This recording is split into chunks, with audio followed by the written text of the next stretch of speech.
picturesque Shenandoah Mountains of Virginia, Hooters Pro Cup drivers are stocking up for the Food City 250.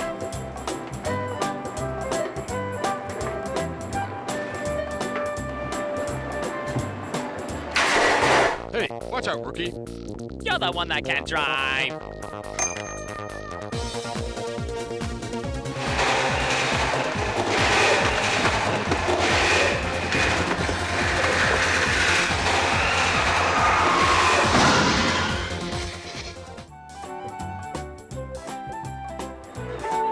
Clean up aisle 6. Clean up aisle 6.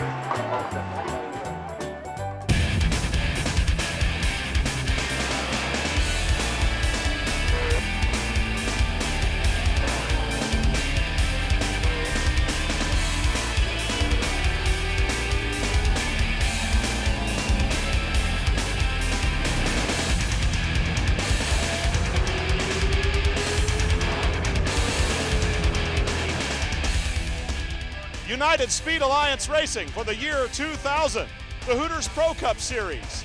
Round 8 brings us to Lonesome Pine Raceway in Coeburn, Virginia for the Food City 250. Hello everyone, I'm Brian Drebber, and you know we've been talking about rookies and veterans all year long. Well, one race ago, rookie John Wood lost his points lead to David Buggy Pletcher. Well, a good qualifying effort has put John Wood on row number 3, 5th in qualifying, and Dave Pletcher's 9 rows further back. So their little mini war is going to be interesting here tonight.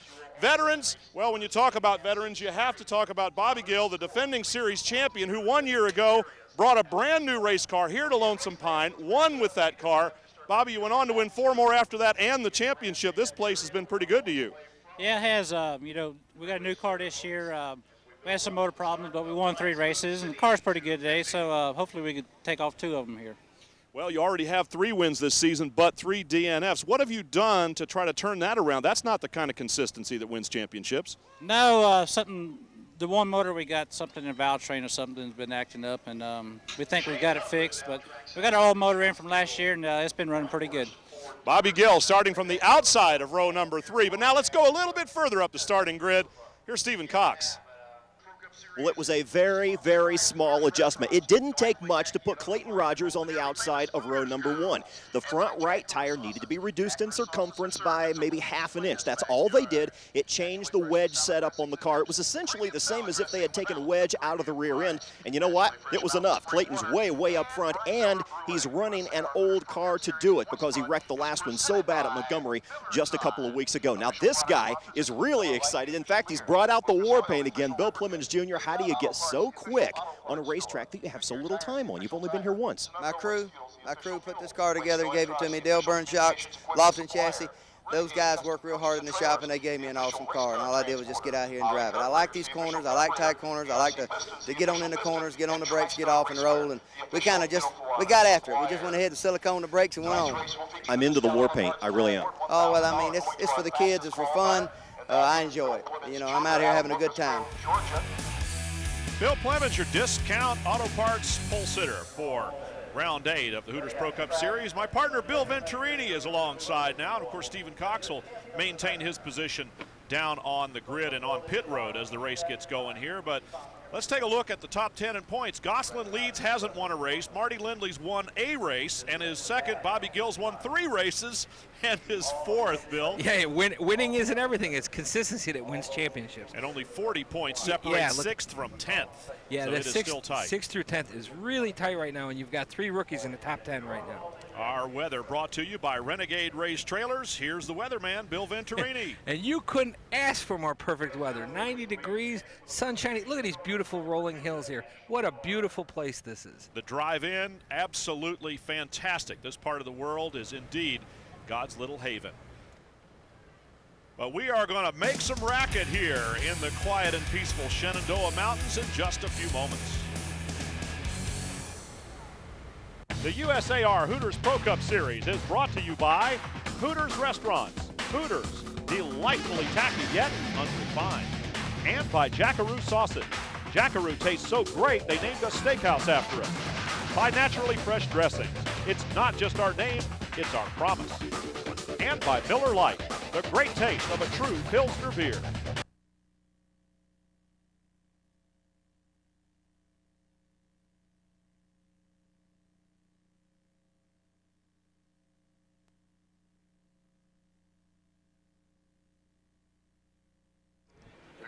Marshal of tonight's Food City 250, Mr. Tom Hembry, and the most famous words in all of motorsports. Drivers, start your engines.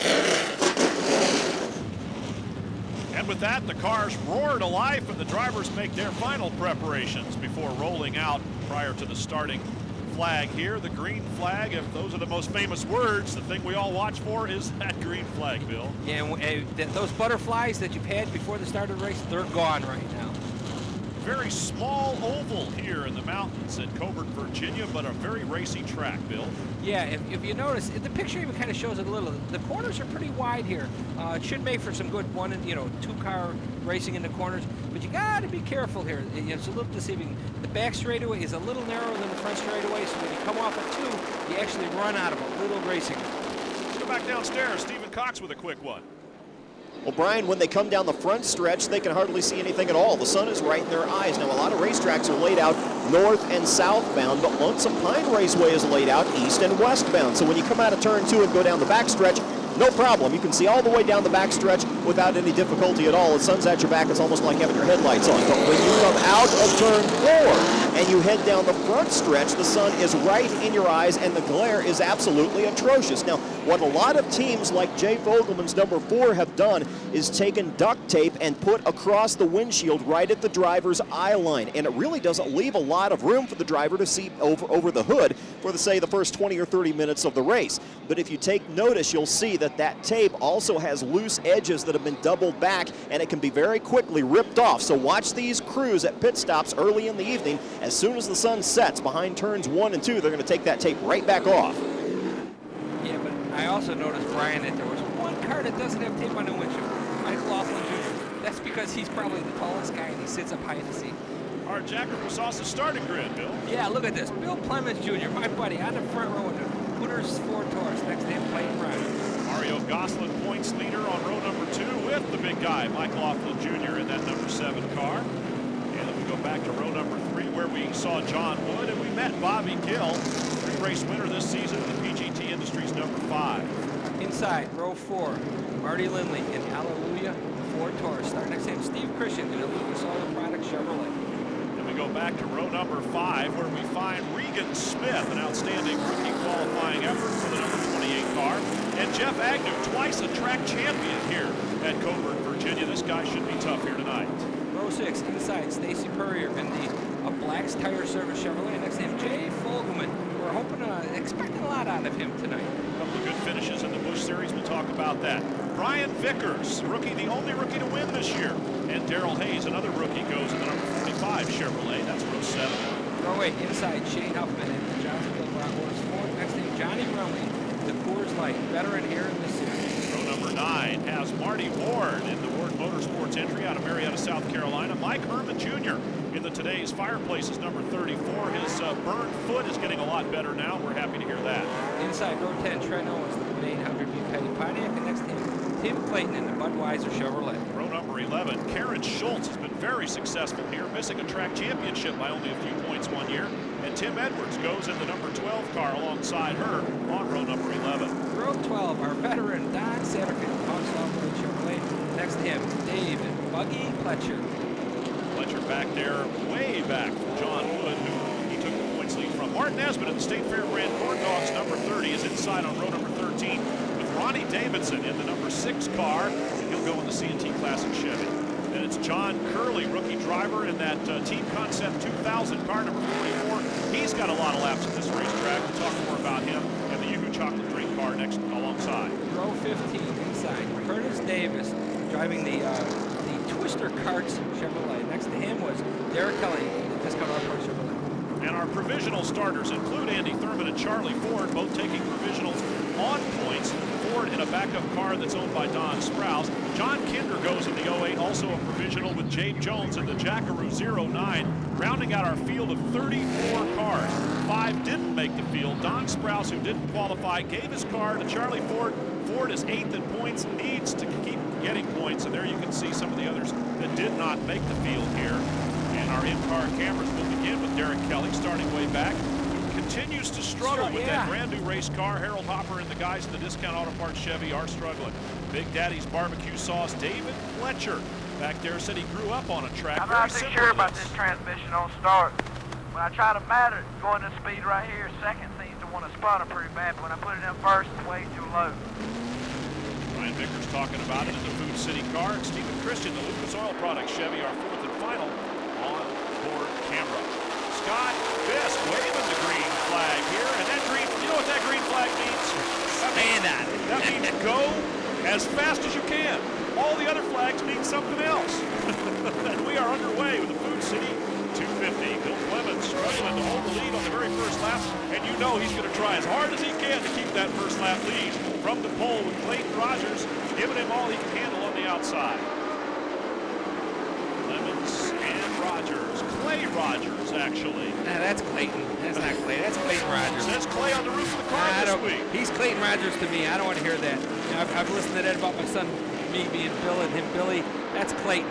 Look at Bill Clemens Jr. Finally, after 2 laps, gets the position off the left.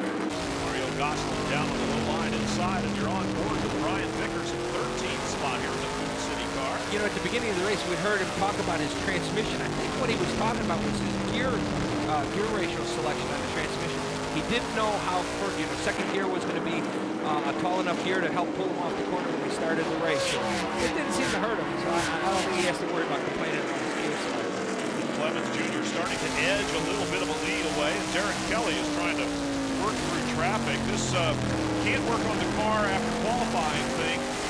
It's really hurting these guys. They have some qualifying tricks, in Harold Hopper's words, that they like to use when they are forced to set the car up to race.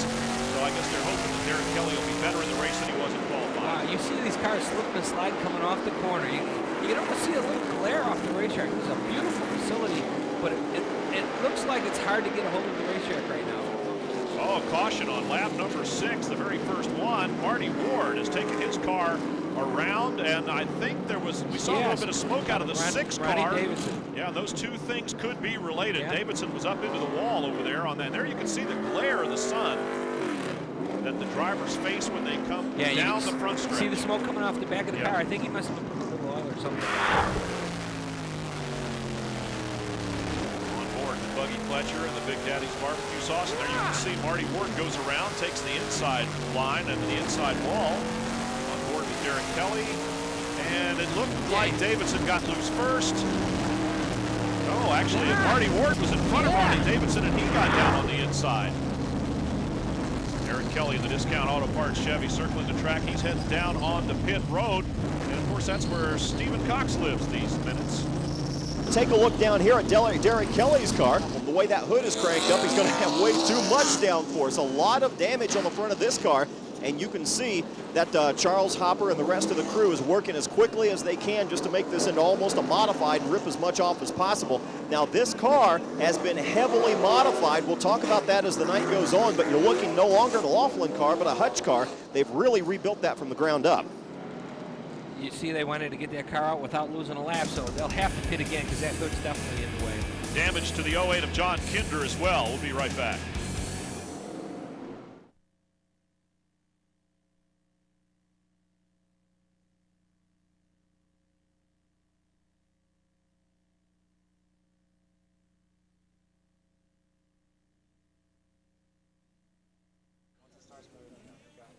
Welcome back to the Food City 250 for more of the Hooters Pro Cup racing action.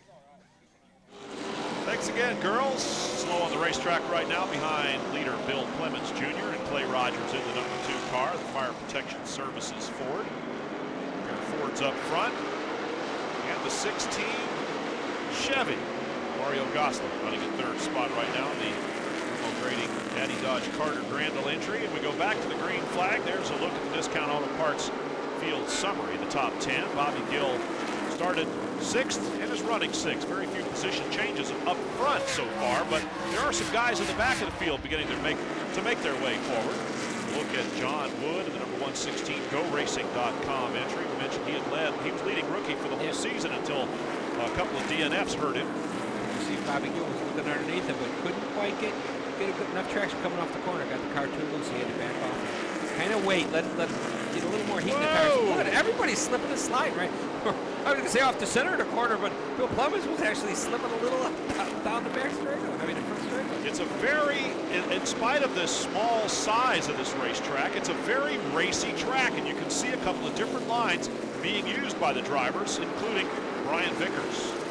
Right now we're looking at 210 and 240 on the oil tin. Kevin Steele, you need to take all the tape off of that upper grill, okay? And Kevin, if you could, also pull the tape off my windshield. All right, little buddy. Okay, now that was Clyde Vickers, his spotter, talking to the crew chief of Brian Vickers, telling him what to do on the next pit stop. Pull some of the tape off the bottom of the grill to let it run a little cooler. And then Brian says, and while you're there, pull a little tape off the windshield. Because the sun is beginning to set. Yeah, little buddy, did you hear that? And apologies look at to John Wood, a man. single DNF, but he in fact lost his point lead to Buggy Fletcher. There is that sun glare, and Mike Herman Jr.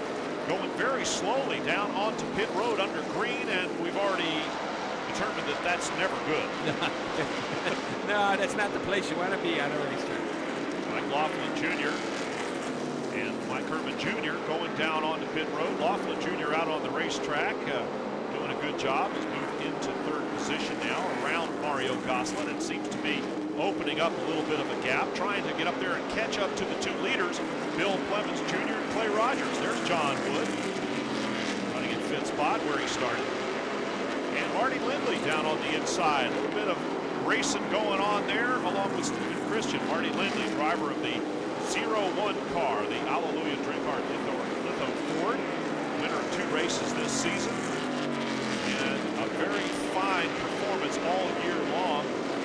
Marty Lindley is this week's featured driver here in the USAR Hooters Pro Cup Series.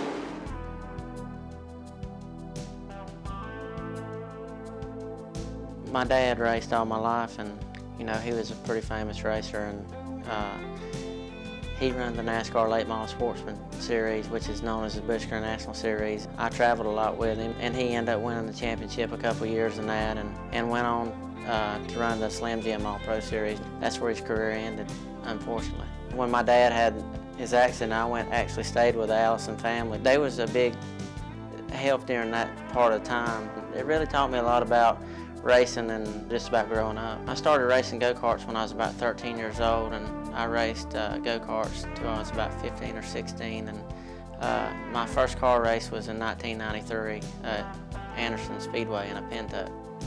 Marty went on to become the track champion at Greenville Pickens Speedway, but his favorite win came when he was running Hooters late model. That was probably the toughest race that I've been in. You had Freddie Query-Sackett and Matt Kenseth. And Lindley will go downstairs again. The best run he's had yet. And he moves to the lead. Can he make it stick? Look at that 2x2 with 4 laps to go. Anybody could have won that race, and beat them guys was a pretty big win for me. After an excellent season, Marty decided to run Hooters Pro Cup and finished his rookie season with 11 top 10 finishes. Run the USAR Pro Cup Series last season for somebody else, and started back with my father-in-law's team this year, and here we are. Our pit stops are real good, and basically got the same group of guys that I had the last 5 races last year, and so now we've really had 9 or 10 races together, and it's really starting to pay off. We got the resources to have just about anything that we need to get the job done, and to be able to win the 4th race out is a pretty good feeling. I just want to be able to make a good living, and whatever kind of racing I do for my family, I want to race, and that's all I've ever done, and I really enjoy it. I had the pleasure of racing with his father many years ago in Butch Lindley. But he made a comment about these are the same guys he had for the last 5 races last year. And look at how it has showed how he came out of the box this season. He's won a couple races this year. That's because it's not just a car and a driver, it's the whole team effort, and it's really starting to show for his team. Clay Rogers going inside on Bill Clemens Jr. for the lead as they come up onto traffic here. Clay Rogers has been working that low line. Bill Clemens Jr. driving hard up off a slightly higher line, and that's worked so far. Clay is edged ahead, but he's got some traffic in front of him. If he can get position, yep, he does. He drops up in front of Bill Clemens Jr., and we have a new leader. Lap 28. I was going to say, whoever can play the lap traffic is going to be the leader out of this, because, you know, you sometimes you use that lap traffic as a pick. You have to. Sometimes you don't have the right line you want. The guy that's on your bumper is kind of forcing you out of your groove. So you've got to use your head to decide how you're going to use traffic. And you can see Clayton Rogers definitely used the lap traffic to his advantage. Marty Lindley and Stephen Christian still going after one another here.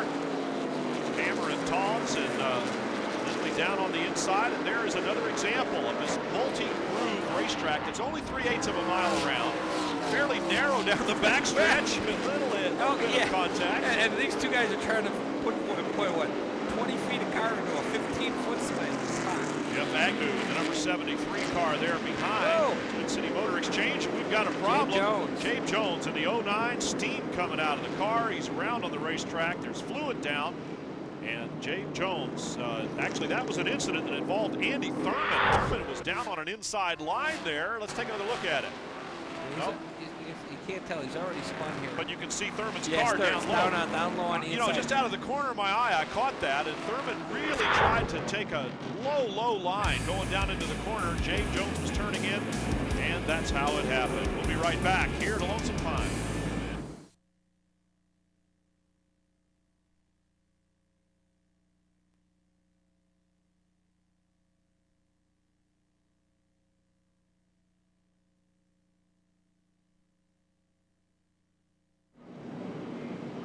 Back at Lonesome Pine Raceway, and naturally Jabe Jones has come in for some attention of the crew, and so has John Curley, the Team Concept 2000. These are the students at Catawba Valley Community College doing their work. Johnny Rumley into the pits. He's got a lot of laps at this racetrack, and he's got a lot of fans here too. I had to fight my way through the autograph seekers just to talk to him down on pit row prior to the race. Now, the body damage they had was rubbing on the right side tires. That's why the crew decided to change right side tires, not left, only right side tires. Get that body work pulled away and send Johnny back out. Behind the pace car now, leader Clay Rogers. You can definitely see there's been a lot of contact early in the race on these cars. More action down on pit road this time. Let's warn you that Stephen Cox has got something for us. John Kinder will come in and get the ice water treatment. That's exactly what's going to happen to the 08 car. They've got the ice water up here, and they've dumped just a couple of blocks of solidified ice that's all chunked together down between the front brace and the radiator, and they tried to prop it in there so it would stay in there until it melted and got too small to stay in there anymore. So John Kinder's inventing ways to keep this car cool. You have to say that, definitely inventing. I've never tried that. Let's put ice in front of the radiator. Some of the spotters working down on the inside as we take a look at our schedule upcoming. Hickory Motor Speedway coming up next, then New River Valley, just a little bit further up the Shenandoah Mountains here in Virginia. Back to Peach State in South Boston. Well, you saw the rest of the schedule there. We've got a very busy Hooters Pro Cup schedule for the year 2000. 20 races to determine a champion. Now we go back to green. John Kinder, by the way, is back in his 105-inch wheelbase car, not the semi that he was driving there for a while. Semi, the 110-inch wheelbase car, right. Another look at the Discount Auto Parts field summary top 10. Stacy Purrier started 11th, has moved up a spot. Jeff Agnew in the 73 car also up a spot into 9th. As we watch John Wood racing, there's Jabe Jones down on the inside, Bobby Gill, and now the leader Clay Rogers, whom we spoke to a little bit earlier. He's back in an old car this week. That was the second race on that car. That was our brand new Billy Hess car, and man, we didn't have any luck. You know, I talked to you before the race down there, and you said, well, hopefully nobody will run into you this time. Maybe you'll have a good run. But we ended up 5th, and I mean, I'm happy to have a top 5, but I believe we'd have had a shot at least second spot if all that happened to happen, and if we hadn't had to take on tires so early to get our lap back. But you know, that's just how things go. I was happy to come away with the top 5. I was ecstatic. That was right on the edge of a miracle that Rogers brought that brand new car that looked like a junk pile home in 5th spot. But do you notice he said that he had to use up his tires to get his lap back because you're limited to how many sets of tires you can have in the pits. He had to use his new set of tires. He says, all right, I have a decision to make. Do I save the tires for later in the race, or do I use them now to make up my lap? He did the right choice. He put them on, made up his lap, which then got him back on the lead lap, and then he ended up to be able to finish 5th. So tire management in this series is really critical on how you use your tires. Naturally Fresh shows us the time differentials among the various cars. Leader Clay Rogers about a half second in front of Bill Clements Jr., but Mike Laughlin Jr. is all over the bumper of the pole sitter and former leader of this race, and now he's down inside. These two guys, they're teammates. These are like identical sister cars here. If you looked at them and you didn't look at the color or the paint scheme on them, you wouldn't be able to tell the difference. They're both maintained by Mike Laughlin Sr. in his shop in South Carolina here, and they are really a work of art. Big problem. Tim Edwards got into the 00 car there of Curtis Davis. Davis went around, and Derek Kelly collected him. Look at the mess down there. Coming off of turn number 4, Kelly gets moving again, but there is a lot of smoke, and now a fire on the racetrack as Curtis Davis in the 00 car goes up in flames. The TwisterCart.com Chevrolet is definitely having a problem. Some of the officials are running over there to help out. Dan Aho pulls Curtis Davis right out of the car, and one of the crew guys over there. Yeah, a couple crew members. That's one of James Jones's crew guys there working on the car. Quick work on the crew guys. It happened right in front of pit road. Yep, another look. You can see that Curtis Davis is going around. Here comes Edwards through the smoke. First guy out of there. And there, man. See, Curtis Davis, he was spinning. He kept his foot in the throttle. And what that actually did is it kept him from hitting the inside wall. Smart move. But what happened, watch, you can see it here. See the car still spinning, but not. But what happens was he was so hard on the throttle, the car still wasn't heading the right direction. When it finally gripped, it shot right across the track and hit Derek Kelly. Derek Kelly can't buy a break this year. And he was definitely moving up. There's a look from on board Derek Kelly's Discount Auto Parts Chevrolet after he started in the back of the field. And he was moving up from 30th position. And now you can see Curtis Davis is okay. Pulled out of the car by, there's the guy that pulled him out, Dan Aho standing by, one of the USAR officials. Curtis Davis is going over there through the smoke. Curtis is getting ready to use a helmet on somebody's race car. Looks like a good helmet, too. Pointing his finger, and he's pointing at Tim Edwards in the 12 car, who appeared to have gotten into the back of Davis, turned him around, and that's where the trouble started.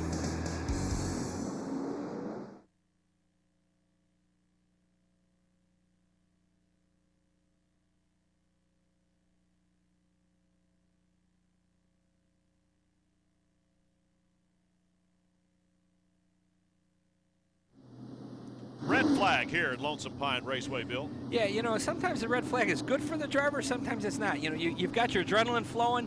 When you have this break, then you got to, get your whole mental concentration back in the groove, and sometimes you need that break. Downstairs, Stephen Cox with Curtis Davis.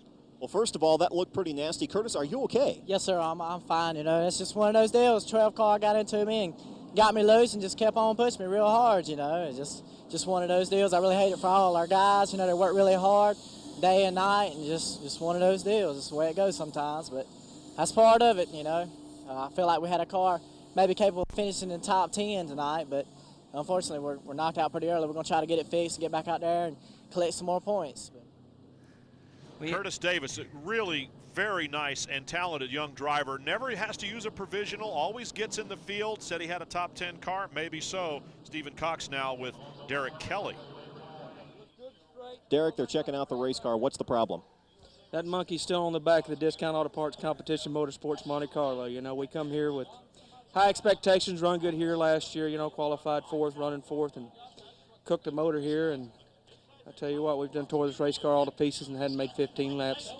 I just guess that's short track racing, but, you can't win these things on the first lap, and they're beating, banging, grinding, spinning out, and makes for a long night.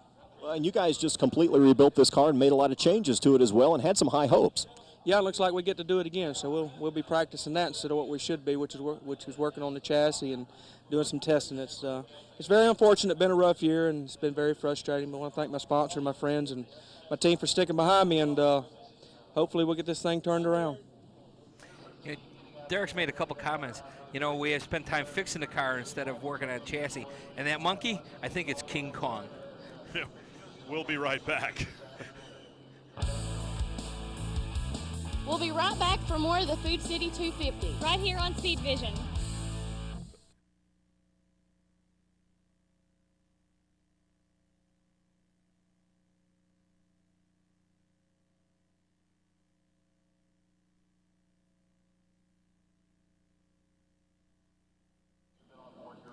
United Speed Alliance Racing, the Hooters Pro Cup Series for the year 2000 in the Food City 250 from Lonesome Pine. Stephen Cox patrolling down on pit road has a guy that was a hero last week. Well, Mike Allen is actually the right rear tire changer for Sean Studer's number 36 USAR car. Now, you ever want to know how this guy stays in outstanding physical condition to perform the exacting duties that he has to do? Well, he goes to discos. We caught him in the electric slide at the Fizz Disco last night, and he was cutting a pretty good rug down there, and that's how he keeps that body in such good shape. And I understand, Brian, that you were down there with the wife cutting a rug too. Indeed, and you know, Jeremy, the engine guy, cuts a pretty mean figure out there too. He's got some power on the dance floor. That's why I stay away. I was dancing. Come on, Steven, you got some more for us, I bet? You use a lot of brake at Lonesome Pine Raceway, especially getting into turn 1, where it's really tough to keep the car from pushing. You have to go in very gingerly. Well, brakes are one thing Johnny Rumley doesn't seem to have much of. Difficulties with the front right brake, and they brought him behind the wall. And a moment ago, the crew was gently rolling the car back and forth, trying to find out what the problem was between the caliper and the rotor on the brakes. They had some type of friction, and it was nothing that they could do much about. So Johnny had to bring it behind the wall. And by the way, the enchanting Miss Marianne has said yes, but as of now, she's only my fiance. Let's go back down to Steven. Shane Huffman will come into the pits. He will make an adjustment on the wedge, and that is a significant adjustment. They will also try to cool things down. The radiator has heated up on them quite a bit, so they pour cold water on top of it and get steam everywhere. Now, this is a guy that's had overheating problems, and I'll tell you why. They had difficulty with a vacuum for the last several races in the oil system, and we've just about got a crew member burned here when the cap blew off that radiator. Now, the heating problem is associated with the oil circulation. It's being drained down into the pan okay, but Shane says that a vacuum that's come loose and is not working properly is not sucking the oil back up through the system to cool the engine and to lubricate it properly. And of course, an engine that doesn't lubricate well is not going to run cool. So it looks like it could be the very same problem that's haunted Shane over and over. Yeah, the bad part for Shane is that this isn't a quick fix. This isn't something you can fix at the racetrack. You got an internal problem with the motor, and you could pretty well say that this is going to be terminal for him for tonight. Well, this is his second trip down pit road since the yellow flag came out after the red, and they penalized him, sent him to the back of the longest line. He doesn't care about that. Yeah. He's got to get this car fixed if he can. Did you notice Stephen Cox was huffing and puffing after that one? We've got him running tonight. Yes, indeed. And Clay Rogers is running out in front of Mike Laughlin Jr. as we look at our Sunoco Race Fuel's full field rundown. Bill Clements Jr. slid back to third. John Wood sixth. You see he was running fifth. Bobby Gill, the cagey veteran. This guy just kind of hangs around. I've said that all year long. And now you're going to start seeing guys that are making some runs up from the back of the field. Trent Owens is in 15th spot there as he is making a pretty good run. Tim Edwards in the 12 after nudging the 00 car and bringing out the red flag. Is actually running quite well. Sean Studer in the 36, Disco Mike Allen Twinkle Toes, shall we call him, and his guys not having their best night here tonight. John Kinder in the 08 also involved a while ago, and there you can see the rest of the field, including the attrition that has already taken its toll. Marty Ward has gotten back out on the racetrack sporadically after his incident, and Mario Goslin is running in the 16 car, the Carter Crandall Matty Dodge remote grading entry is the points leader, not yet a winner. And I talked to him before the start of the race. You know, he qualifies really well. He's in the points. He says, you know, but Bobby Gill's making all the money. He says, how about we practice and qualify for money and race just for fun? Then I'd be better off. You know, I can relate to that. Some days you have a thing like that where you just can't get it all right together. Look at Jeff Agnew, definitely using the front horn, chrome bumper, whatever you say, on Steve Christian. Kind of just nudge him a little.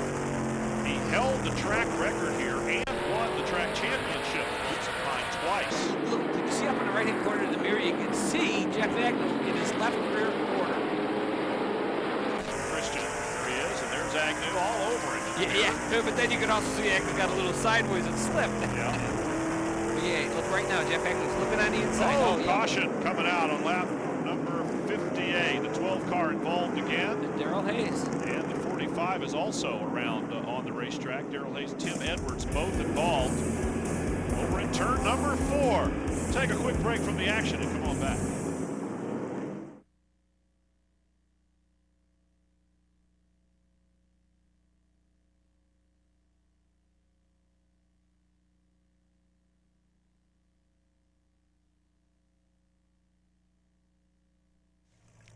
Welcome back to the Lonesome Pine Raceway for the Food City 250. And the world's fastest shopping cart. I need that.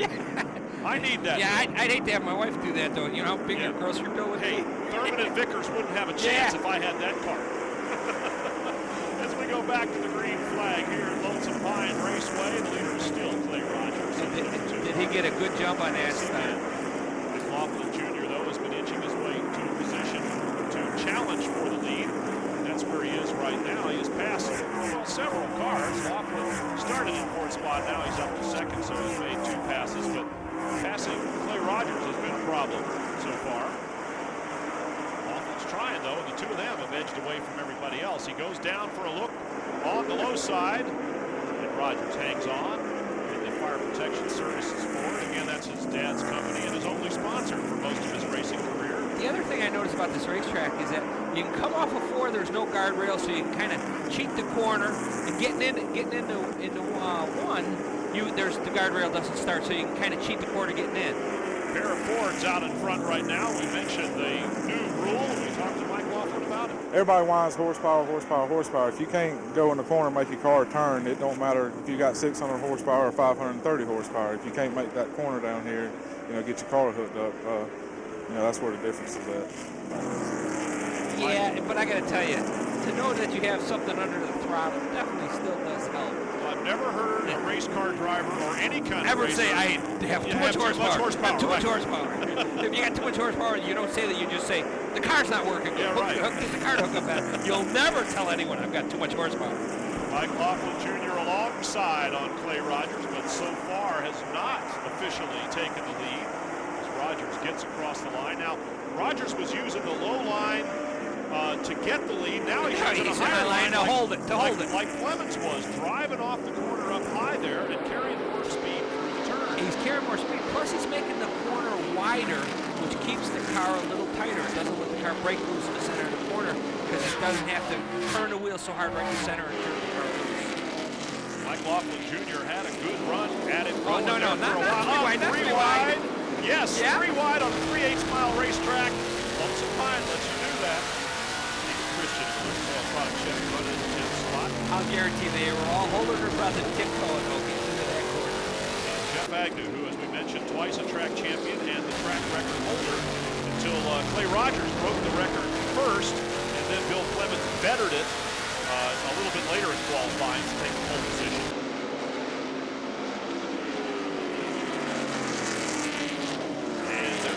And Laughlin Jr. has dropped back for another look at Clay Rogers to figure out if he's got something for him. Look who's on his bumper. Bobby Gill running 3rd right now, and he's definitely pressing Mike Laughlin for 2nd.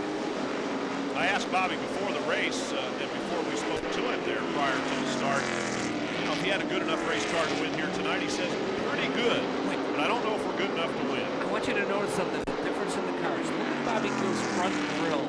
The whole top is closed off. Everyone else, look, see that? He's only drawing air off the bottom right now. It looks like, yeah, he's got the top totally closed off. Sean Studer takes the Yoo-Hoo chocolate drink car around.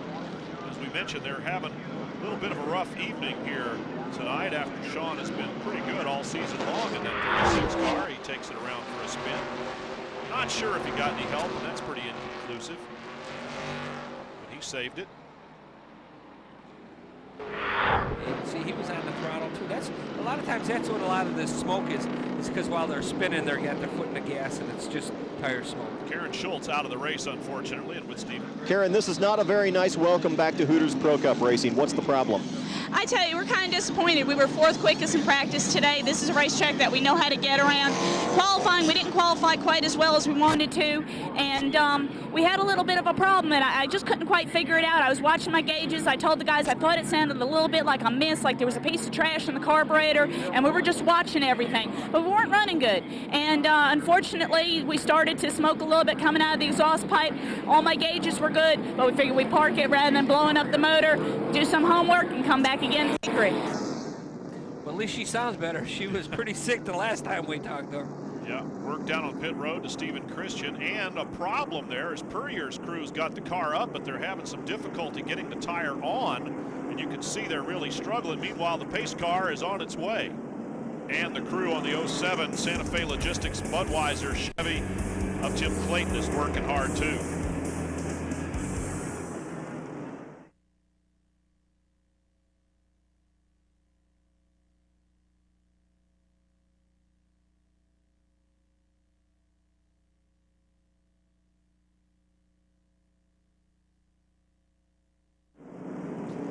back at Lonesome Pine Raceway. Leader Clay Rogers. And someone's got to tell this guy, golf cart races are next weekend. No, that's Harold Crook, the track manager. He knows that. Let's go to Stephen Cox. Gene Light, the crew chief for the Shane Huffman car. What's the problem under the hood? Well, right now we're having an overheating problem on the Johnsonville Ford. Evidently the fan shorted out and it quit working and the motor got real hot. We're trying to keep water in it now. Well, does that mean your oiling problems may be solved? Yeah, it looks like the oil problem's been solved. We still got good oil pressure and everything. I think this one was just the fan deal. Thank you. Yeah, I've noticed every time that everyone comes down pit road, they have two problems. They've had some type of overheating problem, but also everybody has made a chassis change. That tells you everyone's still trying to get a hold of this racing service. Clay Rogers, Bobby Gill right behind him. A quick look there, Stacy Puryear down on the inside, lost a lap in the pits. As we look at our Discount Auto Parts field summary, Jay Fogelman running in 10th spot after starting 12. Someone's got to tell Bobby Gill that this is lap 80. This isn't lap 180. I mean, this is not the time for him to be going for the lead. Well, it looks like that's what he wants, though, is to take the lead. And Clay Rogers' lead may be in jeopardy as Rogers works the high side. And the number 2 car against veteran Bobby Gill. Clay Rogers out in front. Clay or Clyde? That's Clayton. Clayton Rogers. No, this week it's Clay Rogers. But you know what? Go to the website, USARProCup.com. Email us. If you like Clay, tell us. If you like Clayton, tell us that. Clay Rogers said he thought that sounded a little more racy, but he was undecided. Said half the people call him Clay, half call him Clayton.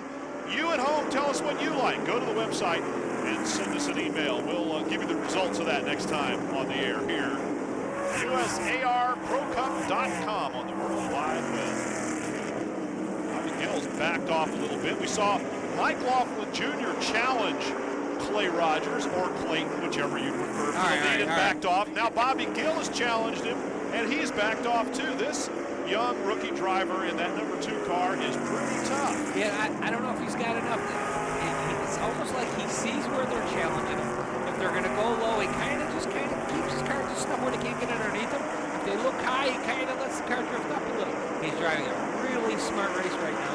Plus, he's got a good handle on the car. He's able to put it wherever he wants it. Clay Rogers with a car length in between himself and Bobby Gill. There's Jay Fogelman on the outside, and Buggy Fletcher, who started at 24th position in the Big Daddy's Barbecue Sauce, is making a run towards the front, doing it very methodically, and we've got a spin over in turn 2, and that's maybe where that narrow backstretch comes up on you kind of quick. That was the 07 of Tim Clayton that went around, the Budweiser car, kind of all by himself. Yeah, it was by himself. He just got in the corner. It looks like a little too deep, and when he got on the brakes, you know, if you have a little too much rear brake, I don't know if there's a brake problem or not, but it'll spin the car. It is what it looked like to me. That's his backup car as the leaders John come across start-finish, and we're seeing some cars going down on pit road, and of course Stephen Cox. Bill Clemens Jr. has come into the pits, and he's come in a little bit earlier than you might expect at lap 89. Now watch for them to close up the stagger on the rear. A lot of guys expected this track to loosen up, and it has quite a bit more than Bill Clemens expected, and so they're going to tighten this car up a little bit. Now just behind us, we have another pit stop working. This is John Wood, and of course John is still in the hunt for a championship for the rookie race, and he goes back out very quickly. Just a standard pit stop for John. Yeah, I noticed Mario Goslin was in. Yep, there he is. Trent Owens. Yep, beats Trent Owens out. I think what's happened is we noticed the cars weren't really handling the way everyone wanted to, and they figured, let's make a pit stop early and make a chance to change. Take a look at the faces behind the wheel of the top 5 cars. As we take a quick commercial break, we'll be right back.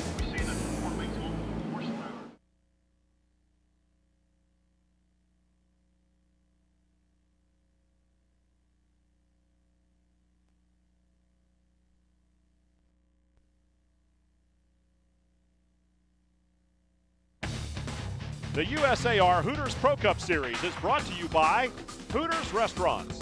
Hooters, delightfully tacky yet unrefined. And introducing the newest dressing from Naturally Fresh, Bacon Honey Mustard. Eat and serve for a great taste. Back at the Food City 250 in Coeburn, Virginia, Bill Clemens Jr. being shown the black flag and given a stop and go penalty at the end of pit road, where he is pitted, the very first pit stall at the end. Apparently he ran the stop sign. So he's being sent back out. Those things happen. At least it happened under caution. It's not really affecting him, just a little track position. Stephen Cox down there asking crew chief Dale Burns about it. Well, the sun's in his eyes right there, and several cars had the same problem. I don't know, Hooters officials, they up there discussing it now. Luckily, we got in and got our stop and go before the green came back out. Hey, our Hooters car, hey, we running tonight. We just gonna get us a little track position, stay out of trouble. We're gonna have us a good night. Taking a look at the Discount Auto Parts top 10 there. Marty Lindley in the 01 car tested here on Monday, so he's running pretty well here tonight. Let's go back downstairs to Stephen Cox with the crew chief of the 92 car, Rick Benton. Man, you guys are looking good out there. Did you just not cut him loose? Well, we made a little bad luck on pit road there. We were trying to get a spring rubber in the left rear there to help tighten us up a little bit. Had a good run going. I think if we can get back on the lead lap, I think we'll have a good shot at the end. Per year running very fast. He came in and kind of short pitted, put on fresh tires. Those fresh tires are doing him awful good. And he's trying to get his lap back. Right. He's up behind Mike Laughlin Jr. He has passed cars at wholesale numbers out there on fresh tires. Whoa! Laughlin pushing up, coming off turn 2 there. Well, I don't think Mike Laughlin kind of saw him, because nobody's been really doing a lot of moves on the outside. Stacy went to the outside, and I don't think Mike really thought he was going to be there. And you can see the hanging off the right rear corner of Mike Laughlin. It's the left front fender of Stacy Purrier. So Laughlin's carrying a little baggage from the 92 Blacks tire car. Purrier makes the pass good, and Laughlin looks a little scary the way he kind of comes up, grabs traction all of a sudden there, and gets the car straightened out again. Man, is Stacy Purrier's car hooked up? I'm watching his hands through the windshield. The car is working just perfect for him right now. He's got to take advantage of the fresh tires because, after 15, 20 laps, they're going to be greasy, go away, and then he's going to be slipping and sliding. And he's using it to his advantage right now. Andy Thurman also a lap down and trying to do the same on Marty Lindley there as we look at Sunoco Race Fuel's full field rundown. Former track champion Jeff Agnew running in 6th spot there. Charlie Ford up from the back of the field and to borrow Don Sprouse car to run 9th. So he made a very, very good decision after his own car. He had oil in the water, water in the oil during qualifying. Even though he was quick, he knew he wasn't going to run that car. So he hung around, waited for somebody who didn't make the field and got in that 37, and there he is. Andy Thurman, there he is, a lap down, as is Sean Studer, Tim Edwards, some of the others. Karen Schultz out, we heard from her. Derek Kelly, Mr. Bad Luck of the year 2000, that's for sure. The Discount Auto Parts car also parked. You made a comment about switching cars here, and Don Sprouse. It's hard to imagine that competitors like this. You got a guy that puts his heart and soul into racing. He realizes that he can help somebody else by giving him his car. Charlie Ford gets into Don Sprouse's car and he's running good with it. The family atmosphere in this series is unbelievable that these guys will help each other out like this. And look at this, Stacy Purrier working Bobby Gill and getting around him. He's got all but one now. So on his way to trying to get a lap back, Stacy Purrier is flying. We're going to take a cut away from this action very briefly and listen in on Stephen Cox, this week's Tech Tip, talking about pit stops.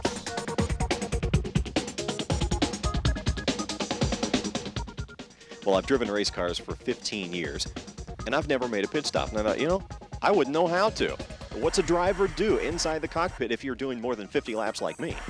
Well, the first thing I've got to do is I come in the pits is I've got to not overshoot the pits. I've got to have the car under control, get it in the stall where it needs to be. Then I've got to keep the wheels. Wait right there. Is that a big deal? I mean, can you just go like sailing right past the thing? You can very easily. You're out there running wide open as fast as you can go, and then all of a sudden you've got to come in. And especially if it's a situation where, you're in the top 5 and there's all 5 of you guys coming down pit road, you got to get in and out as quick as you can. So my job is to get it in as fast as I can, not slide it in sideways and have the guys have to make adjustments to get to their spot on the car where they're going to change. So yeah, that's critical. Now, Scott, as a crew chief, when this whole thing first starts out, the very first few laps, are you guys talking about what the car should be doing? Absolutely. Communication, #1 key in the racing industry there is.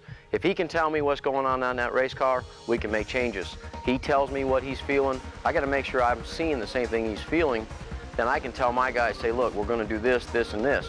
Now, do you guys ever get into an argument, if you will, over, no, I think we need a tire pressure change. Oh, no, I said a spring change. I think what it comes down to is, as long as he gives me the right information, I can make a good educational guess, so to speak. If it's a wrong one, I'll hear about it on Monday morning. If it's the right one, we'll end up where we're supposed to be. So you have a tremendous amount of faith, or you'll get it pretty soon in this guy. You have to. Obviously, you have to have the confidence in the crew members around you. But, you know, he's got a better viewpoint than I do. I can give him what I feel in the seat. He can see what all the other cars are doing, and maybe we're not as bad as what I feel and what I think I am. And also, he's got a perspective of where we're headed 50 laps down the road, 100 laps down the road, what these tires are looking like as he's seeing other teams take them off and those types of things. So the confidence level between the two of us has to be enormous.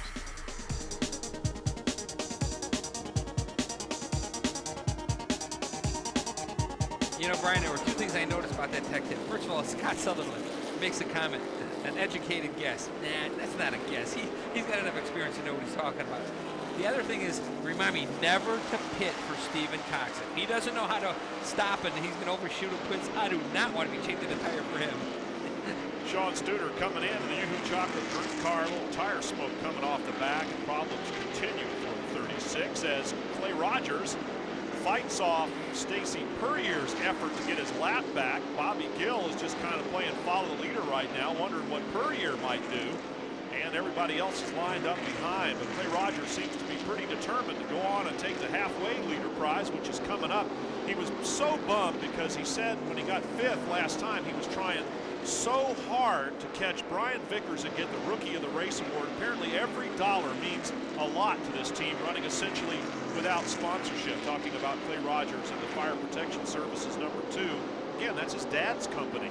You know, the other thing is, Clayton Rogers has had a every time he looks in his mirror, it's a different color car.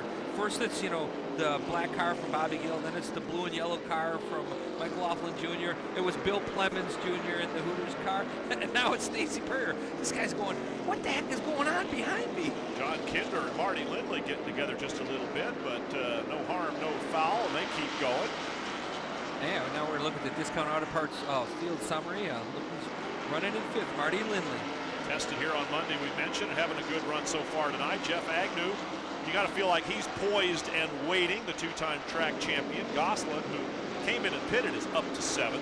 Martin Nesbitt running 10th. You know, I made a comment a couple laps ago. Stacy Puryear, I think he's used up his the goodness of his fresh tires, and he's not been able to put a move on Clayton Rogers. But Clayton Rogers has been leading a lot of laps, so I don't know if even fresh tires would have helped him right now. We'll have to see. Clay Rogers has fought off several attacks here tonight and held on to the lead for virtually all of the first half of this race. As we're looking now at the battle for 5th, Marty Lindley owns the spot. Jeff Agnew is there. And we go back to the leader, Clay Rogers, in the #2 car. Darrell Hayes coming down inside him. We're 1 lap from halfway, and Puryear has indeed backed off in his effort to try to get the lap back on Clay Rogers. Coming up on halfway, and it's going to be another $1,000 in the pocket for Clay Rogers here. His first halfway leader prize. He's already lined up at the pay window. He has led 54 laps. Took the lead from Bill Clemens Jr. Lost a lap briefly, 1 single lap to Mike Laughlin Jr. Laughlin did in fact lead a lap, but Clay Rogers, it's been him all the way now. Puryear's going to have to try to wait a little bit longer, and you know, next caution, a lot of these guys that have not yet pitted are going to have to come down pit road, including Clay Rogers in the #2. You know, I got to say something. You know, Stacy Puryear's, you know, he's trying to make up his lap, and he's not running second. But he's all over the bumper of, now notice this, of Clay Rogers. Okay.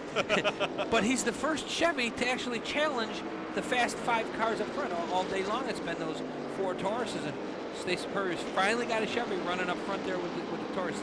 Granted, he is a lap down, but he's running as fast as the Fords right now. John Kinder's 08 car there, minus a lot of body work on the front. DailyDrill.com multimedia graphic Chevrolet limping around the track.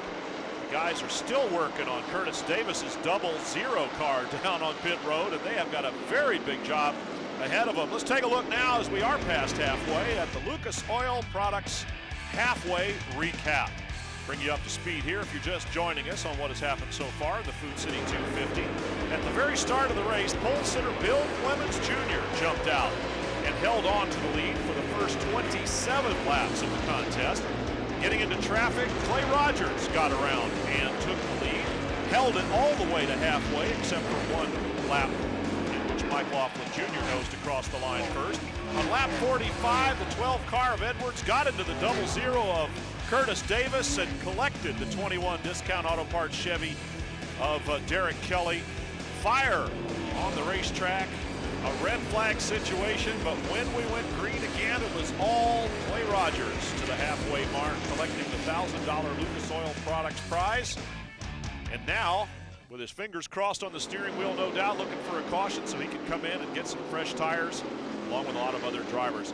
Number 37 is actually Charlie Ford, who we're used to seeing in the number 14 Sun Graphics car. He's in a borrowed race car, number 37 from Don Sprouse, desperately trying to hold on to the lead lap, and that's going to be the caution that everybody was looking for, and maybe no one more than Charlie Ford. He was about to lose a lap, and now looks like he's going to stay on the lead lap.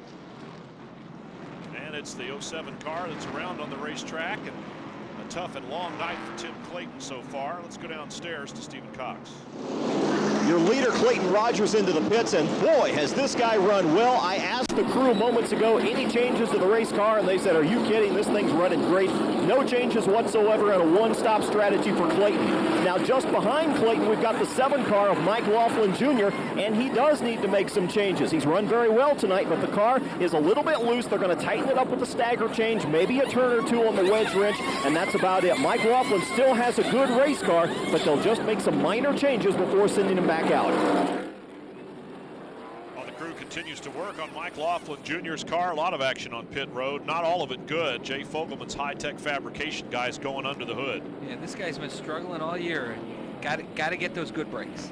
We'll be right back here to the Lonesome Pine Raceway. Stay tuned for more of the Food City 250, right here in beautiful Coeburn, Virginia.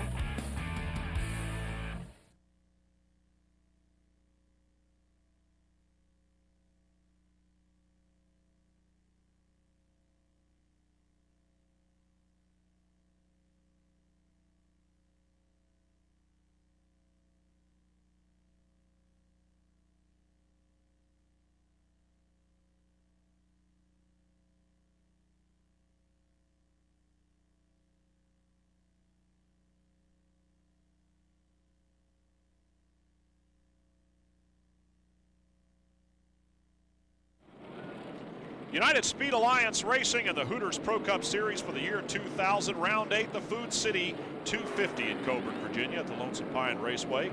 Darrell Hayes and the Carlin Financial Group crew working on the number 45 car. Lost a lap earlier in the race.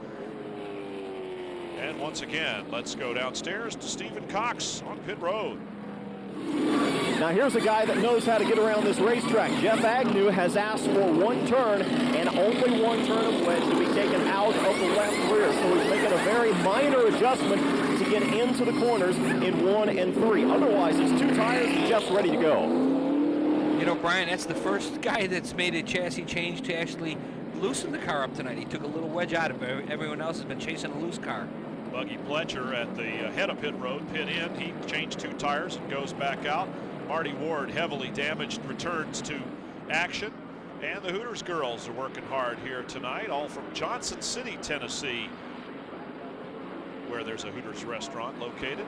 And here's a guy who finished a very close second in the points race for rookie honors in the 1999 Hooters Pro Cup Series. It's Marty Lindley. He's back again. He'll take a few minor adjustments, and they're going to make a turn of wedge on each side of the race car. 1 turn, and actually they're going to make that 2-3 turns on the right rear, 1 turn on the left rear. It's funny how different teams choose different forms of staggering their wedge adjustments. And boy, Marty's car just sounds sick getting out of here, guys. Just a lot of popping. Yeah, you notice they poured water in, tried to cool his car off too, but they made a chassis change. And the crew's topping off the dump can here. A look at the guys behind the wheel of the top 10 car. Stephen Christian becomes the race leader, and for the 92 Stacy Puryear, he's in front of the leader. He got his lap back from almost everybody, and now pit stops have given him that lap back. He will be at the tail end of the lead lap when we go green. And the sun is setting over the mountains here in southwest Virginia, and most of that glare problem is pretty much gone for the night. What a beautiful sunset.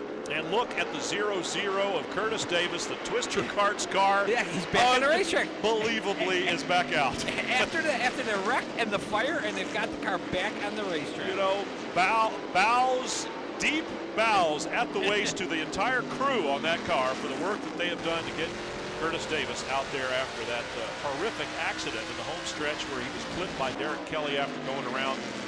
And good job, guys. All right, now, excuse my pun, but I thought that car was toast. Per year on the tail end of the lead lap, in front of leader Steven Christian, and a battle for the lead now is Mario Gosselin, the points leader, still without a victory here in the year 2000, is trying to get the nose of his number 16 car across the line in first place. And a side-by-side battle, and there it looks like Mario Gosselin will take the lead. Yeah, but you know, I've noticed that. Look who's running third right now. John Wood. You know, he's kind of just, as I say that, he's working underneath Steve right now for second. Christian kind of pedaling backwards, waving now at the cars behind him. Something is not quite right maybe with the 0 car. A lot of action here deeper in the field. And Martin Nesbitt in the State Fair brand Corn Dogs number 30 after he went up in flames one race ago, having a great run here tonight. Started deep in the field and has already worked his way up into the top 5. Around Don Satterfield's Hawk Saw Blades number 1. Bobby Gill is just behind Nesbitt. Problem with Nesbitt's car, we found out they had just changed the jets, and apparently one of the float bolt bolts worked itself loose, and that's what caused the fiery problem there for Nesbitt. Sean Studer's guys, including Mike Allen, Mike Twinkle Toes Allen, quick with the fire extinguisher over there to help put it out. But Studer's having a tough night, and Nesbitt having a very good one here at Lonesome Pine. It looks like the parade lap. It looks like the warm-up lap, these guys, except they're at full speed. Do these guys know that they're 150 laps into the race? You're not supposed to be racing this close.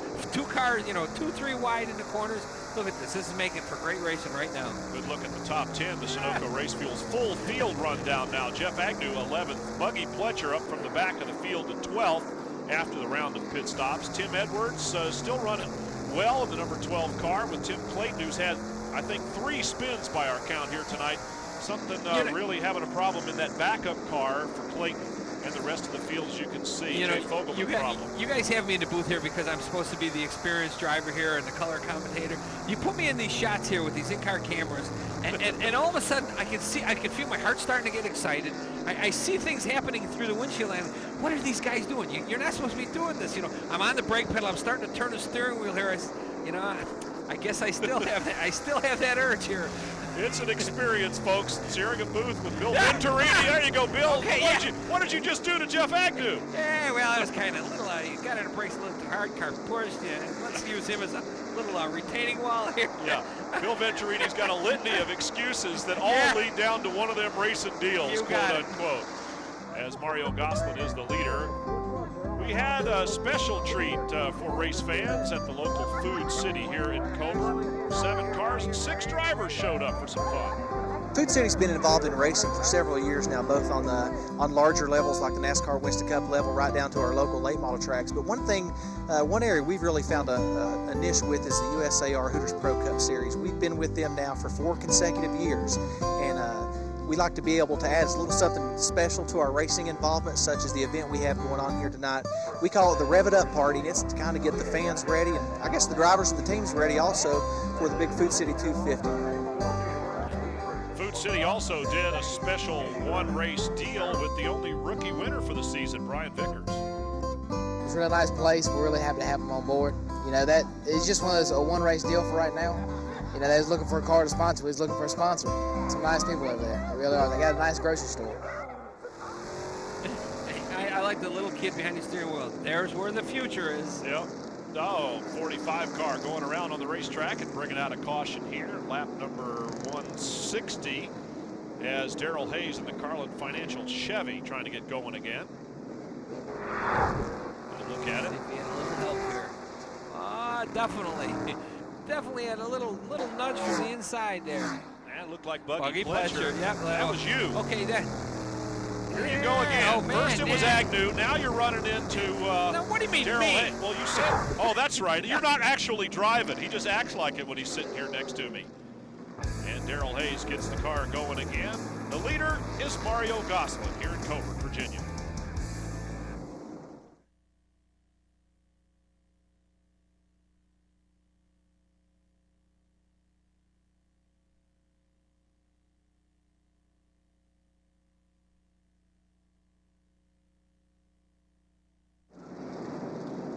Here in Coeburn, Virginia, in the beautiful Shenandoah Mountains of southwest Virginia, surrounded by some of the most beautiful countryside you will ever see. Stacy Purrier kind of has a disgusted look on his face in the cockpit of his number 92 Monte Carlo. He's talking on the radio trying to figure out why this thing's heating up on him, and they're also going to look at the left rear. So a couple of unknown problems, and here is a guy who came back from a lap down, finally got an appropriate yellow in a timely fashion to get back on the lead lap, and now he could put himself back into play if they can make the car run. Well, I have a theory that you might want to comment on about overheating here at this racetrack. The track sits down in a hollow. Yes. The wind is very sheltered going down the home stretch. You're not getting a lot of breeze in the radiator, and when you're going the other way, you're going with the wind. And it's 90 degrees out. Yeah, back to Stephen Cox again for a report on tires. Next time somebody is checking the air pressure inside these race car tires, remember, theoretically, there's no air in those tires. It's actually nitrogen. You see, oxygen expands. It absorbs a lot of moisture. And when that moisture heats up, when the tires get hot, it expands and it throws off the stagger for your race car, and you go loose. Well, theoretically, you get rid of at least most of that by going to nitrogen in the tires. It doesn't hold nearly as much moisture inside the nitrogen, hence you get less expansion. And theoretically, nitrogen is a lot better than oxygen inside those tires. So remember that next time somebody says they're checking air pressure. You know, different sports use different things. In bicycle racing, they inflate the tires with helium to make the tires lighter for very short-timed events. Nitrogen, if you remember your high school chemistry, is also inert. So it doesn't react with anything else inside the tires. Hey, we're learning stuff here. And we're learning you along with us at home. Well, thank you, Professor Brian Trevor, on that information. Looking at the Discount Auto Parts field summary, you know, Mario Gosselin's leading this race. He's also leading the points. The reason for that is out of all the laps that they've run so far this year, he's only missed one lap. That means he's only been one lap down once. Stephen Christian alongside with Don Satterfield, a little loose. And Bobby Gill driving past with John Wood just in front. Gosselin the leader, Gill making a pretty easy looking move down on the low side on John Wood. But again, that high line works. They carry a lot of speed through the corners, as you said, make the turn bigger, but Gill makes the pass anyway. You know, I've got to find out, we've noticed a lot of people are overheating tonight. Bobby Gill's top of his radiator, ductwork, the grill work, isn't even cut open. I mean, it's completely solid like when you get the nose piece from the manufacturer. I'm gonna do some homework checking on this deal. How come he can run his radiator grill work much less than everyone else and not overheat? Marty Lindley making a hard left turn down onto pit road. Looks like he's done for the night and is going behind the wall in the 01 car. The Alleluia Drinkard Litho 4 done for the day, it appears. And they changed their radiator just before the start of the race. They put on a huge radiator, and I'm not sure if I saw what I thought I was seeing. They poured one of those giant plastic drink things full of water and a half of another one in there along with the water wetter, and that thing holds a lot of water. Yeah, if you can hold anywhere over 4 gallons or more, you're doing a really good job of getting some water capacity. And then maybe that's what Bobby Gill's got. I have to tell you, I didn't go check his car, but if he's got a big radiator like that with the capacity, you can run with less grill work because you've got the volume of the water to help dissipate the heat. Still a traffic jam out there on the track, watching the pole sitter and early leader, Bill Clements Jr. in the number 15, who was given a stop-and-go penalty. Andy Thurman to 47. I'm not sure if he won that shopping cart race over at Food City yesterday or not. If you remember, I think that little kid won. Yeah, right? the little guy won. That was his son, actually. Yeah. He and Vickers wrecked, and it left Evan Thurman to win the race. You know, the other thing I'm thinking about why everyone's running a little hotter. You know, we're getting into the heat of the summer right now, and our days are longer, so it's not cooling off as quick. I mean, we're, how many laps into this race? You're almost 200 laps into this race, and you're still got the sun still shining, so it is still warmer out now than it has been all year long. Gill and Gosselin and Gill the leaders, but Stephen Cox is with this man, Marty Lindley. Marty, can you tell me what the trouble was? You looked like you were fighting the car all night. Well, we cracked the head on the motor and it just was on 7 cylinders, and I hate it for an outlet. You think we really wanted to finish all the laps, but we'll be back ready and strong at Hickory. Well, I got to give Stephen credit. He did notice on that pit stop earlier that, you know, Marty Lindley's car was missing, and he picked it up and says, the motor doesn't sound good. He's right. He lost a cylinder. Bobby Gill and Mario Gosselin, we've said many times that these two are the eye of the storm, and you want to know which way it's going. You don't have to look very hard. And by the way, Marty Lindley, the only driver up until now to have completed every lap on the lead lap. All 1,761, we counted them. It took us a little while. Yeah. I lost my fingers and toes on that one.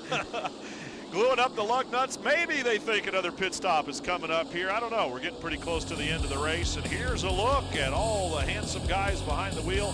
Top 10 drivers. Mike Laughlin, John Wood, Brian Vickers rounding out the first 5. And here are the top 10 finishing with Buggy Fletcher. We'll be right back.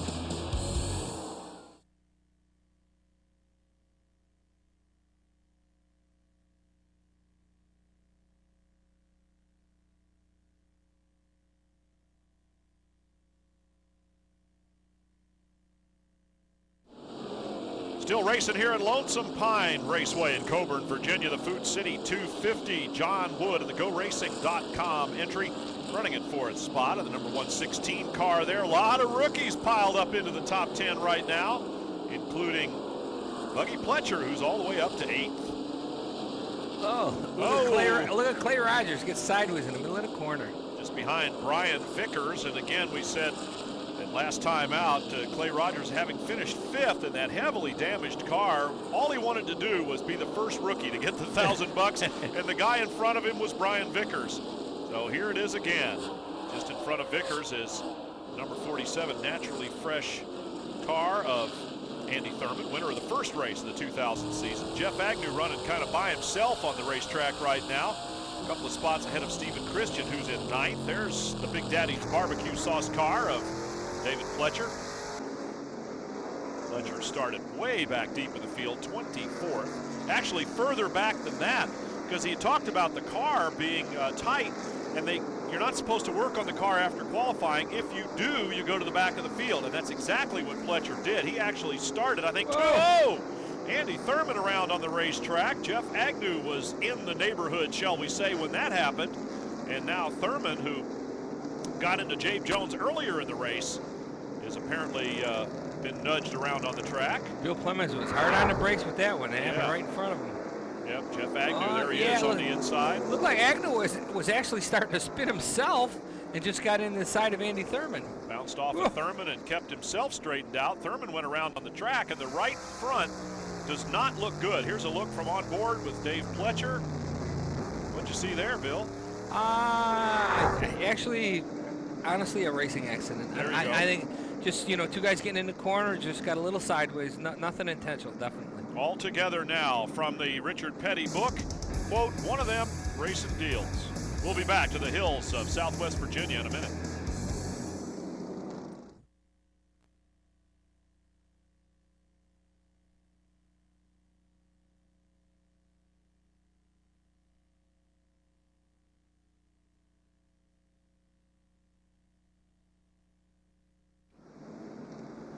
United Speed Alliance racing season for the year 2000, the Hooters Pro Cup Series, continuing here at Coeburn, Virginia with the Food City 250.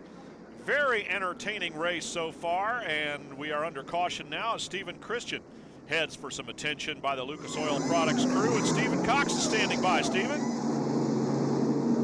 Well, Stephen Christian in with the Lucas Oil machine, and these guys said, look, we made an adjustment, and it didn't work. They were halfway good at the beginning of the race, and Scott Sutherland said, we're awful now. So they brought it back in, and he says, we're going to put the same set of tires on that we used early in the show when the car was actually running halfway decent. So that's the strategy, guys. We're not sure what's broke, but we're going back to the way it was before it was broke. All right, I got to give Stephen, there's number 2 tonight. I know, I'm watching the pit stop and said, these guys are putting the old tires back on. And Stephen picked it up. Now that's 2 tonight. I had a way, Stevie. Bill Clements Jr. and his crew sending him back out on the racetrack. You notice a lot of these guys are putting back on some old tires. I think they're just finding out that there's no new tires left, and they're just trying to search for a good combination. Some of the Darrell Hayes crew talking it over. Maybe they're talking about the next race coming up, the State Fair Brand Corn Dogs 250 at Hickory Speedway in North Carolina, and it'll be presented by Johnsonville Bratwurst, sponsor of Shane Huffman's number 84 car. So we look forward to seeing all of you at Hickory, and another short track bull ring rock'em sock'em affair in store for us there, no doubt.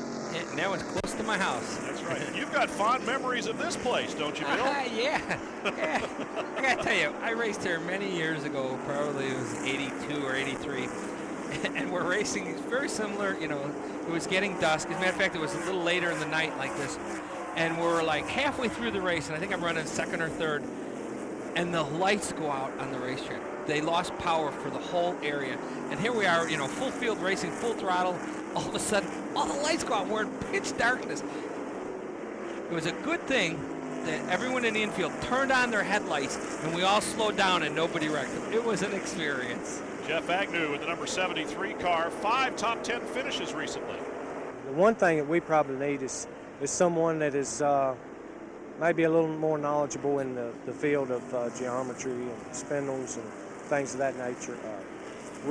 We call somebody and they say, hey, this is what you need, and we put it on the car.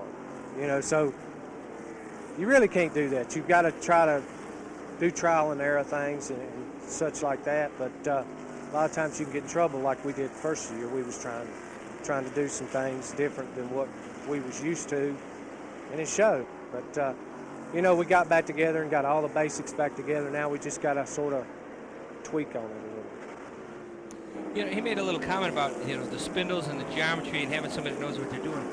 And I think that's part of the key of the Billy Hat, though.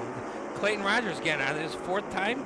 Tim Clayton, fourth time tonight. Number 4 tonight, and this one brings out a caution just after lap 200 here. So with under 50 laps to go, we're under yellow again. And just as Mike Laughlin Jr. was starting to work on Bobby Gill a little bit, this is what happened. Right. Tim just got sideways coming off the corner. The car broke loose. Hard to tell. It looked like Martin Esmond was just behind him. Didn't see any obvious contact, however. But another lull in the action with Bobby Gill, Mike Laughlin, and Mario Gosselin, your top 3. Then it's almost all rookies.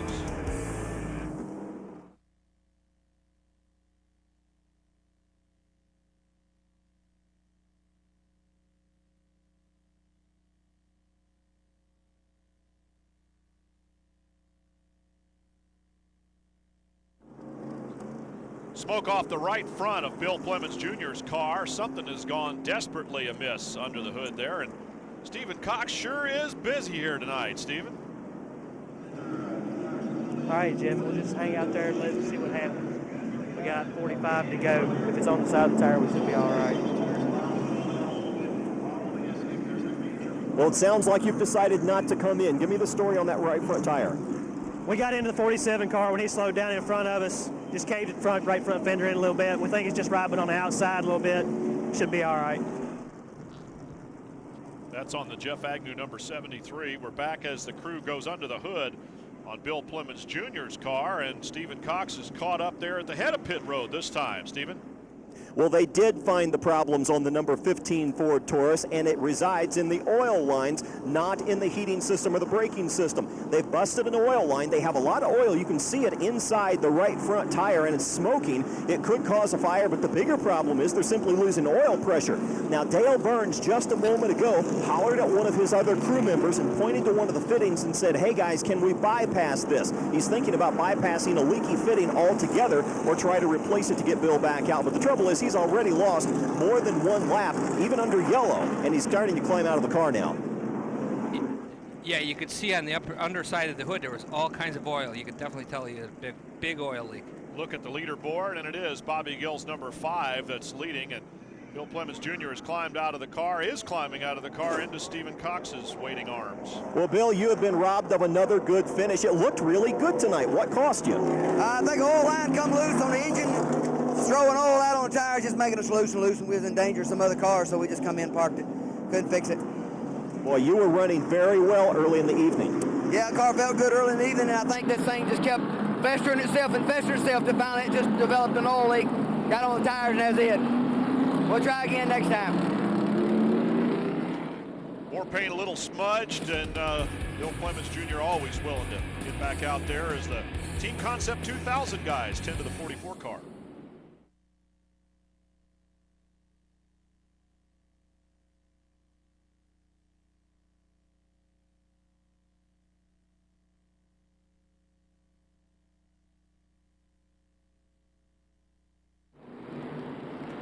Art Nesbitt Sr. watching his son racing out there in the State Fair brand Corn Dogs number 30 car.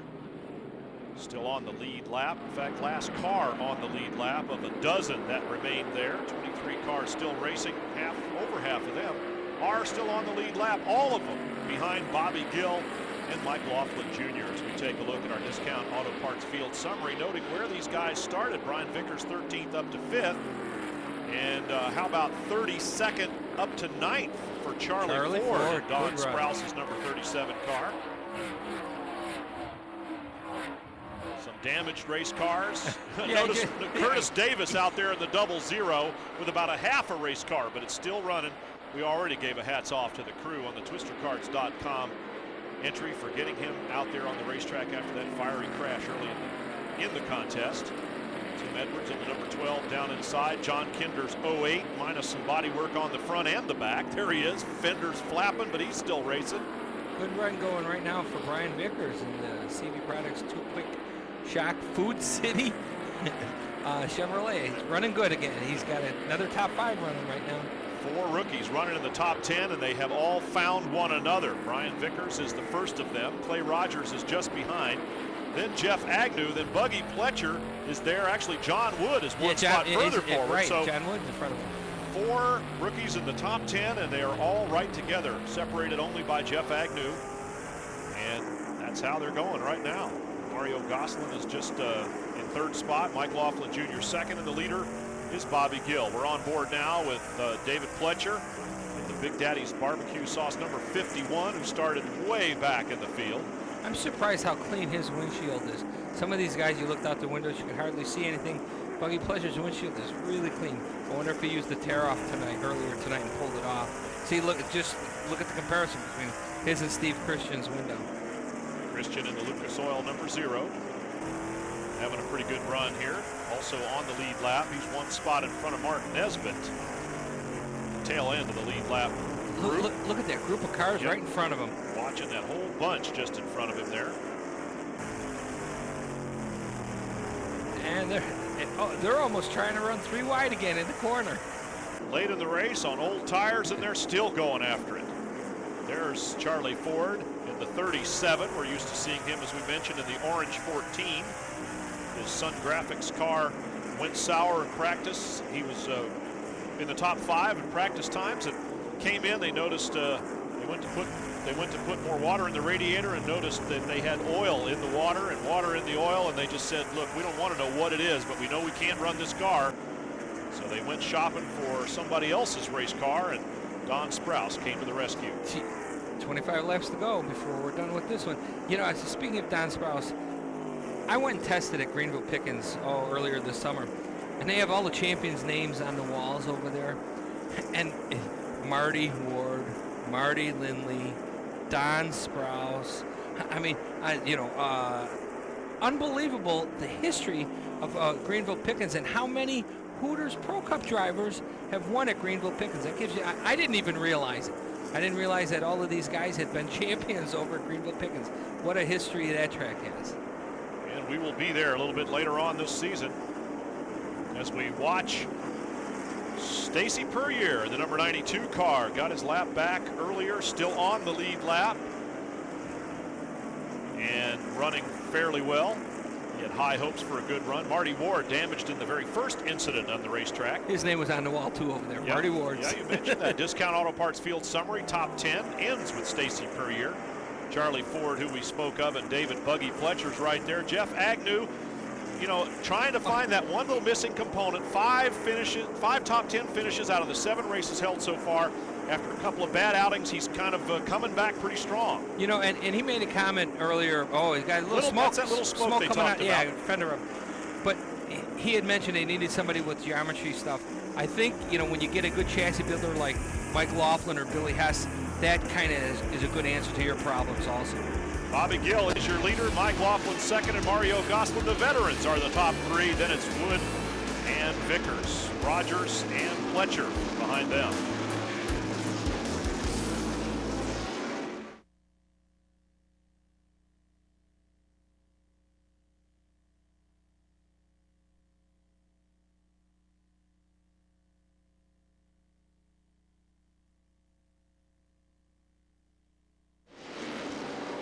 Welcome back to Lonesome Pine. Watching Buggy Fletcher inside on Jeff Agnew. Mark Nesbitt inside on Tim Edwards. A lot of racing among lead lap cars mixed in, and Bill Clemens Jr.'s crew has in fact got him back out there on the race with 26 laps to go. They got him back out, and we're inside of that right now. So Bill Clemens is going to collect some points and finish this race, it appears, in spite of a problem that took the pole sitter and early race leader out. Little tire smoke maybe coming off of Tim Edwards' number 12 car. Ron Satterfield doing pretty good out there off the lead lap, but he's made up some track position. Nobody quite as good as Bobby Gill here. He said he didn't think he had a car that could win the race, but he wasn't sure. As it turns out, I would say maybe he was understating his case just a little bit, but he always finds a way to be competitive. This year his only problem has been finishing races. Other than that, he's almost batting 1,000 for races that he's finished. He's only finished one that he didn't win, and it looks like he's on his way to another one. Trent Owens got a decent run going right now. Trent Owens in the 32 car, started in 19th position. He's another guy with one of those older cars. Can't wait to get a new one. Not sure if he's going to, but Trent Owens hoping. But now let's take a look at our incentive risk management smart move of the race. And with an honorable mention to Stacy Puryear for making up his lap, I got to go with Charlie Ford, who made a smart move by finding a car he could start the race in and hold on to his 8th place in points or some semblance of it. And then another smart move by not going a lap down during that caution about mid-race. And he's hanging in there on the lead lap, and it looks like he's going to do himself just fine. Thank you very much. Snatching victory from the jaws of defeat almost when his race car went sour. So that is going to be our incentive risk management smart move of the race. Charlie Ford, way to go, Charlie. On Satterfield, working the high groove. Trent Owens the low. Two guys were definitely using two distinct different grooves that time. There is some awful good racing going on behind the race leader, Bobby Gill, who I think is closing in on being an all-time winner here. Yep. Well, Mario Goslin holds that record without a victory this year to add to it, though. Michael Rich, who has moved on with 10 wins, and Bobby Gill looks like he's on his way to number 9 in the PGT Industries. Number 5 Ford, and a fine performance, another fine performance by him. You know, I don't want a lot of people to think that Bobby Gill just gets out here on Saturday and comes racing and wins races. This guy eats, lives, breathes racing. He gets up in the morning, he works on his race car. He's always thinking of what he can do to make the car better. He doesn't win just by chance. He wins because he puts in 120% effort to do this program the right way. With 2 weeks in between races, I went to Bobby and almost joking said, well, what'd you do with all your time off? His one-word answer? What time? Work. Oh, work. Okay, you're right. Work. That's all he does during his time off, whether it's a week, 2, or a season, a winter season off between races. He's going to be at the shop working and figuring out every way he can to maximize his chances of winning races. Almost a 4-second lead now for Bobby Gill. And here's where he starts to make it look awful easy. Yeah. Meanwhile, Mike Laughlin Jr. Yep. Good run going for him. He's running second right now, and he's got no one challenging him right now. Mario Goslin with a lap car in between is in 3rd spot, and there is actually a couple of cars in between him and Mike Laughlin Jr. Mario's running 3rd. Good race, though, among the rookies for 4th on back. Here's Goslin in the Carter Grandel number 16. And then a few spots further behind him is where the real racing is going on as we cruise back to Clay Rogers, who's gotten around Brian Vickers now. He had also passed John Wood, so here's a guy determined to be the top rookie here tonight, a prize that eluded him last time out. But Clay Rogers, who led over 100 laps of this race, is solidly in 4th spot right now. 1 lap to go for Bobby Gill, and with a 4-second lead, he can take his foot out of the gas and start practicing his victory speech for Stephen Cox. The 3/8 mile lap is all there is here, and that is not going to be much for Bobby Gill to come around and take the checkered flag. And the winner of the Food City 250 here in Coeburn, Virginia's Lonesome Pine Raceway is going to be Bobby Gill for the 4th time this season and the 9th in his career. He has crossed the finish line first, and as long as Bobby Gill keeps winning races, the Dues is going to keep collecting crew chief of the race awards from W.J. Fleming's Investments, the Dues. Yeah, we're looking here. We're seeing Mike Laughlin bringing his car back around. He was heading the wrong direction. He spun on the last lap. He did not finish second. We're not quite sure what happened, but he ends up 12th, the last car in the lead lap. We are pretty sure that Bobby Gill is the winner of this race, and he thinks so too. Yeah. Celebrating win number 4 for the season at the Food City 250.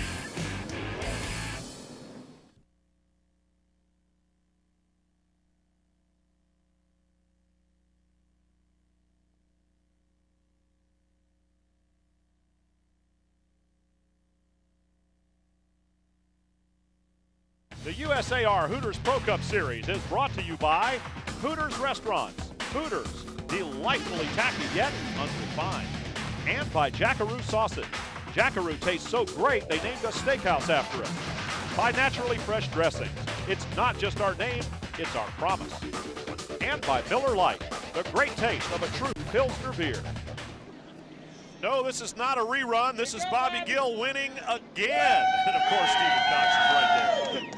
Well, congratulations, Bobby. You know, I thought for a second that you were going to tag the wall on your victory burn out there, and that's the biggest problem you seem to have over the last 30 laps.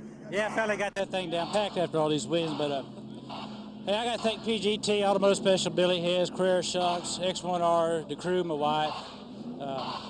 You couldn't ask for a better season right now. If we wouldn't have had those 3 problems, we'd been on top of the game, but we got a long ways to go. You know, I thought at the beginning of the race that it was mishandling a little bit, so I asked Steve Dews, and he said you made some changes to the car. What were they? Well, the car was a little loose there when we was racing with Clayton there. The best line around the track is second groove, and Clayton was up there. Of course, his crew chief was my crew chief last year, so you know where to tell him to go. But I told him to tighten the stagger up. When the sun went down, the place was going to get tighter, and we'd been in good shape. You know, if you can get on top of this feast or famine thing, you'll be in good shape. I guess it's good for tonight. Yeah, it is. This is our 2nd win here and 4th win of the year. Heck, I'm just happy to win. Did he say happy? Bobby Gill said the word happy, and I saw him smile. Hey. I can't believe it. Hey, look at Ronnie. Yeah. No. You can't go home like that. Taking the cooler home on the back of the race car.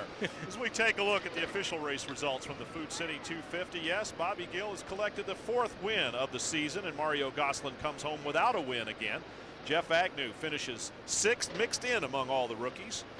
And Stephen Christian starts off the next 5 in 11th spot. Mike Laughlin ends up 12th after running second on the last lap. Last car on the lead lap, and now we're looking at all cars that went down a lap at one point or the other. John Kinder salvaging a 19th place finish there in a damaged race car. Bill Plemons losing laps late in the race to finish 21st. Shane Huffman in 22nd spot. Marty Lindley, his perfect run of laps gone for the season. And Curtis Davis in that fried modified. Derek Kelly, who can't buy any good luck in the Discount Auto Parts Chevy, finishes 31st here tonight. A beautiful evening of racing. And after 8 rounds, Gosselin is still your points leader. But he has made the spread bigger between 1st and 2nd. But look who's tied for 2nd, Bobby Gill, and he's closing fast. Buggy Pletcher still leading rookie over John Wood and Brian Vickers, who are 6th and 8th, respectively. The celebration is about to begin down on Victory Lane there, and the champagne will be spraying in a moment. But our State Fair brand Corn Dogs hard charger is Charlie Ford, who not only got the smart move of the race, we voted on that, but the hard charger starting 32nd to finish 9th, and he will hold on. He has held on to a top 10 in points. Miller Lite rookie of the race is, of course, Clay Rogers.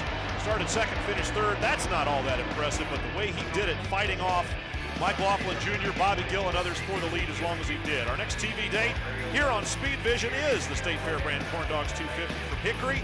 Join us then. Our race production support provided by Renegade Custom Coaches and Trailers. Solid pulling power combined with luxurious amenities. Renegade Trailers are the official race trailer of the USAR Pro Cup Series. Renegade, it's all in the strength of your team. Our thanks to Racing Electronics for all their support here in the Hooters Pro Cup Series. And in between sessions on the air, join us online at www.speedvision.com. Fill yourself in on all the details that we don't tell you about here during our broadcast.